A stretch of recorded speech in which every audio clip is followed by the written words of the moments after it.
easing anxiety, answering the question, how can I help my child ease his or her anxiety? So, a little bit about myself.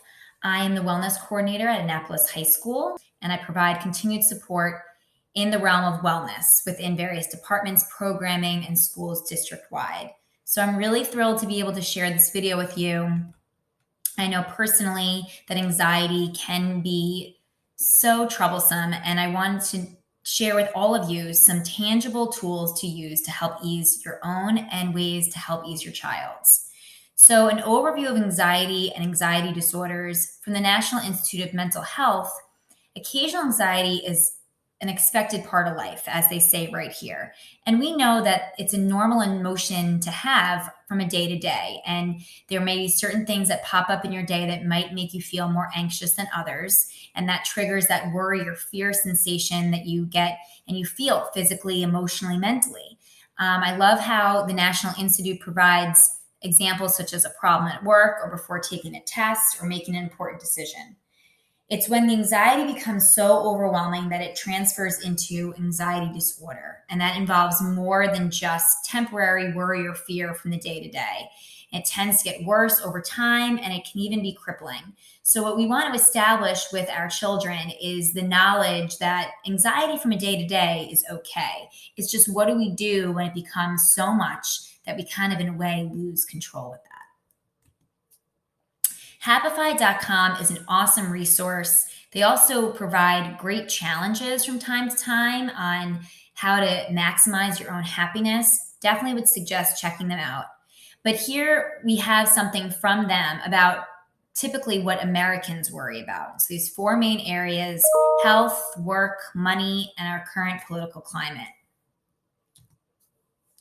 If we go back to the Global Wellness Institute and their really awesome encapsulation of what wellness is in these six main areas, we can go ahead then and tap into how we can reach easing anxiety in each of these components. Because as we've learned in previous videos that I've done, and as you know, just from being who you are, wellness encompasses so many different areas. So when we're talking about anxiety as it relates to us physically, we want to make sure that we're eating healthy. So there are awesome articles backing all of the different strategies that we're providing here today. So eating healthy, there are specific foods that help to reduce anxiety. Exercise, making sure that your exercise is, again, consistent. Consistency is the key. Getting enough sleep. Our children really, especially in our preteen to teenage years, need so much more sleep than they're actually getting. Really cool stuff in that article there. And lastly, massage. So these four components are great ways to tap into when your anxiety is reaching you in a physical form. And doing these helps to kind of keep that anxiety at bay. Mentally, talking to a counselor, a therapist, joining a support group, meditating, and acupuncture are all really, really valuable tools to provide. And now acupuncture and counseling is becoming so much more readily available that they may even be offered through different insurance plans or institutions that you are a part of. Environmental, getting outside in nature, gardening, decluttering. There is so much evidence about how being out in nature or in a calm space can really help to impact the way you are handling anxiety. So go ahead and check out that article on decluttering. Know that cleaning is a great way to ease anxiety. And no, I'm not just saying that. Spiritually, explore what spirituality means to you. Explore that with your child. Maybe become involved in your local church or spiritual organization if that is something of interest to you. And checking out self-reflective books or journals. There are a ton of really great journals that have prompts to it. There are tons of books as well, and for all ages.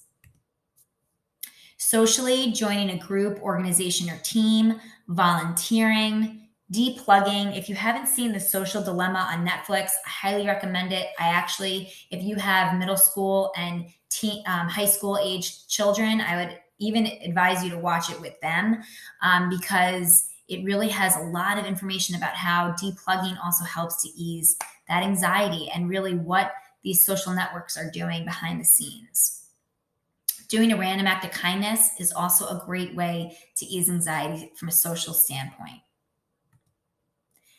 Emotionally, journaling, using positive affirmations, practicing gratitude. These three are kind of rewiring your brain as it responds to your emotions in your amygdala to then have a better response or a more constructive response to anxiety as it pops up.